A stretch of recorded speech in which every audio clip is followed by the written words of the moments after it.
আসসালামু আলাইকুম everyone, welcome back to my channel. আজকে আমরা তৈরি করে দেখাবো অ্যালার্জি দমনে মহা ওষুধ নিম পাতার বড়ি। যাদের অ্যালার্জির সমস্যায় ভুগছেন, গা হাত পা চুলকায়, হাঁচি কাশি হয়, সবাই জানেন নিম পাতার প্রত্যেকটা জিনিসই খুবই উপকার। অনেকে বলে নিম পাতার রস সকালবেলা খালি পেটে খেতে, কিন্তু এটা আসলেই জিভেতে স্বাদ লাগে না বলে খাওয়াও হয় না। কিন্তু এইভাবে যদি আপনারা বাসায় তৈরি করে প্রতিদিন সকালে একটা বড়ি খান, আপনাদের অনেকেরই অ্যালার্জির সমস্যা কমে যাবে বলে আমরা আশা রাখি। আল্লাহর রহমতে আপনাদের অনেকেরই অ্যালার্জির সমস্যা কমে যাবে ইনশাল্লাহ।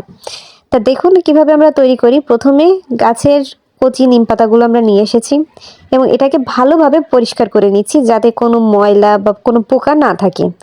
এবং এটা আমরা একটা ছাঁকনির মাধ্যমে দেখুন চেলে তারপরে যে আমরা শুকাতে দিয়ে দিলাম এবং এটা একটা বড় একটা পাত্রে রেখে এই যে ভিজা নিম পাতাগুলো এই যে শুকাতে দিয়ে দিলাম এবং এটা শুকাতে 1 থেকে 2টা রোদ লাগে এবং এটা আমরা এখন ভেজে নেব।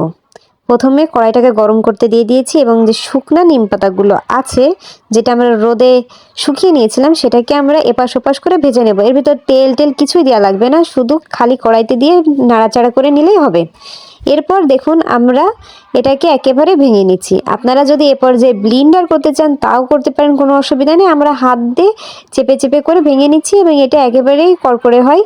অনেকে যারা ব্লিন্ডার করতে না চান তারা এই দেখুন পাটায় বাটতে পারেন। যদিও আমরা এটা রাতে করছিলাম সেজন্য লাইটিংয়ের একটু অসুবিধা ছিল। আমরা পাটায় বেটে সুন্দর করে চেলে একেবারে মিহিন গুঁড়া করে ফেলেছি এবং এই গুঁড়ার যে উপকারিতা আপনারা যারা খাবেন প্রতিদিন সকালবেলা একটি করে অবশ্যই বুঝতে পারবেন। এখন ভাবছেন গুঁড়া কি করে খাবো? এই দেখুন এর ভিতরে আমরা এখন মধু দেব। আপনাদের খাঁটি মধু দিতে হবে এমন না, আপনারা যে আশেপাশে বা কোনো স্টোর থেকে যে মধু পারেন সেটা আপনারা কিনে আনবেন। এই দেখুন আমরা এখানে প্রায় 1 বাটির না 1/3 কাপ মতো মধু দিয়ে নিয়েছি এবং দেখুন আমরা এটাকে ভালোভাবে মিক্সড করব। আপনারা একটু সময় ধরে মিক্সড করবেন কারণ এটা পরে একেবারেই মিশে যাবে, একটা খুব স্টিকি ভাব চলে আসবে। এরপরে আপনারা হাতে ধরে নিজেরা কতটুকু গিলতে পারবেন সেই অনুযায়ী একটা পরিমাপ নিয়ে আস্তে মানে ছোট করে বলের মতো করে তৈরি করে নেবেন যাতে গিলতে অসুবিধা না হয়। ছোট করেই করবেন, বেশি বড় করার দরকার নেই।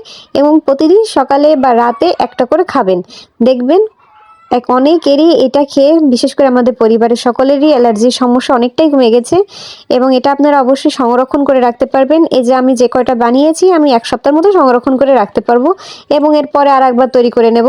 এই দেখুন আমরা একটা এয়ারটাইট বক্সে রেখে দিলাম, প্রতিদিন সকালবেলা করে খাবেন।